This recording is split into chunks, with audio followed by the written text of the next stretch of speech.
Shalom, selamat datang di Renungan STT Saint Paul Bandung. Pada hari ini saya akan membawakan sedikit renungan dari 1 Petrus pasal yang kelima. Renungan pada hari ini berbicara tentang menggembalakan kawanan domba Allah. Mungkin beberapa di antara kita memiliki posisi sebagai pemimpin di gereja atau mungkin juga sebagai gembala di gereja.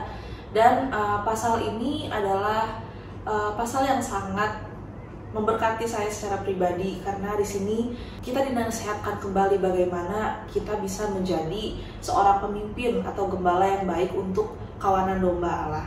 Di ayat yang pertama di sini dikatakan bahwa aku menasihatkan para penatua di antara kamu, aku sebagai teman penatua dan saksi penderitaan Kristus yang juga akan mendapat bagian dalam kemuliaan yang akan dinyatakan kelak. Gembalakanlah kawanan domba Allah yang ada padamu, jangan dengan paksa tetapi dengan sukarela sesuai dengan kehendak Allah, dan jangan karena mau mencari keuntungan tetapi dengan pengabdian diri.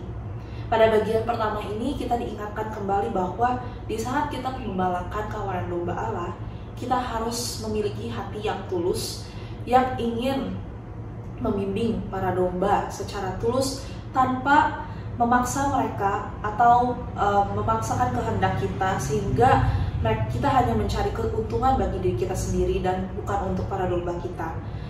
Lalu yang selanjutnya, janganlah kamu berbuat seolah-olah kamu mau memerintah atas mereka yang dipercayakan kepadamu, tetapi hendaklah kamu menjadi teladan bagi kawanan domba itu.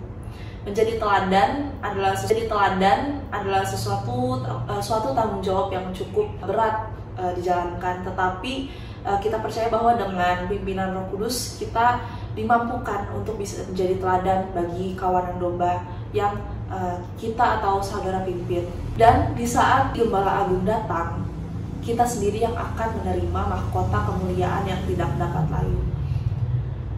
Dan bagi kita yang sedang menggembalakan saat ini, saya tidak tahu motivasi apa saja yang dimiliki oleh setiap dari kita, tetapi dalam pasal ini kita diingatkan kembali bahwa menggembalakan adalah sesuatu pekerjaan yang mulia dan juga sangat dihargai oleh Tuhan kita sendiri, dan diperlukan bahwa hati yang tulus dalam menggembalakan itu juga sangatlah penting dalam pelayanan kita. Dan bagi kita yang adalah jemaat atau anak-anak muda yang masih dipimpin oleh pemimpin kita juga memerlukan kerendahan hati untuk bisa mendengarkan apa yang mereka sarankan kepada kita. Karena Allah menentang orang yang congkak, tetapi mengasihani orang yang rendah hati. Karena itu rendahkanlah dirimu di bawah tangan Tuhan yang kuat, supaya kamu ditinggikannya pada waktunya. Dan serahkanlah segala kekhawatiranmu kepadanya, sebab Ia yang memelihara kamu. Di ayat 6 dan 7.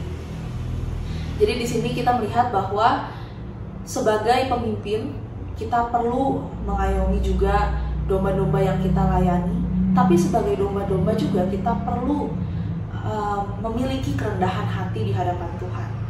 Dan bahkan tidak hanya domba-domba saja, pemimpin-pemimpin atau gembala-gembala juga perlu memiliki kerendahan hati di hadapan Tuhan.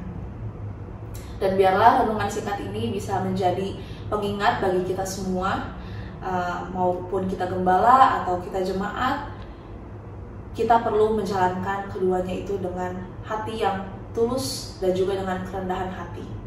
Mari kita berdoa. Bapa, kami bersyukur Tuhan untuk renungan singkat pada hari ini, dan biarlah Roh Kudus-Mu yang terus berbicara kepada kami. Amin.